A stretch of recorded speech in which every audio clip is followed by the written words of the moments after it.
Et ce à quoi vous avez fait allusion il y a un instant, j'y reviens, c'est une réunion qui a eu lieu le 17 mars 2007, à laquelle j'ai été mêlé par le plus grand des hasards, parce que j'avais des jours en retard, il fallait que je vienne pointer. Donc avec ma carte, je suis rentré, et là, il y avait des nœuds papes partout. Le pape, l'hyperclasse, en fait. Ah ben, c'était top, la super classe invisible. Et je reconnais Kissinger. Il y avait Brzezinski, il y avait des grands patrons, Anne Lauvergeon, il y avait avec des petites tables très bien achalandées.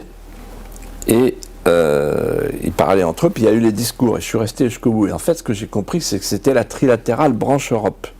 Ils étaient 400. Et il disait qu'il faut détruire les nations. Il disait qu'il faut détruire l'homogénéité des nations. Très intéressant. Pour pouvoir augmenter les marchés. Avoir le marché planétaire de masse. Et c'est eux qui ont inventé le mot gouvernance mondiale. Ils parlaient du réchauffement climatique.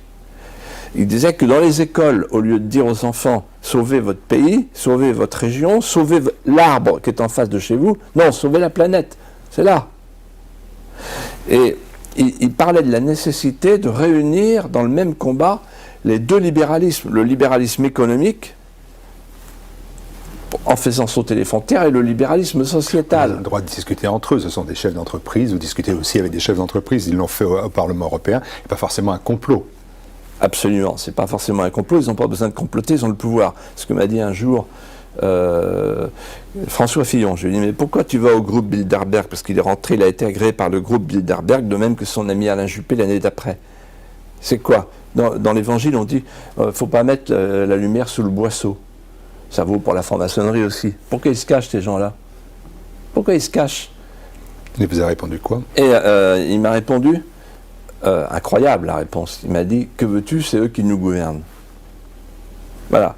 Donc en fait, le groupe Bilderberg, la trilatérale, ça existe. Alors, la différence entre moi et beaucoup d'autres, c'est beaucoup de gens disent, ah, c'est le complot, la conspiration mondiale. Non, mais non, ils ont le pouvoir. Ils ont le pouvoir. Et là, ils parlaient de quoi? C'est pas une conversation, là. Ils disaient, voilà les objectifs. Et parmi les objectifs, ce jour-là, en 2007, il y avait le fameux traité transatlantique. Et ce traité transatlantique qui se prépare, c'est un traité qui va installer un tribunal arbitral privé permettant aux entreprises multinationales, nationales, de traîner les États, de faire condamner les puissances publiques. C'est un traité dans lequel, par exemple, les appellations contrôlées, les appellations protégées disparaîtront.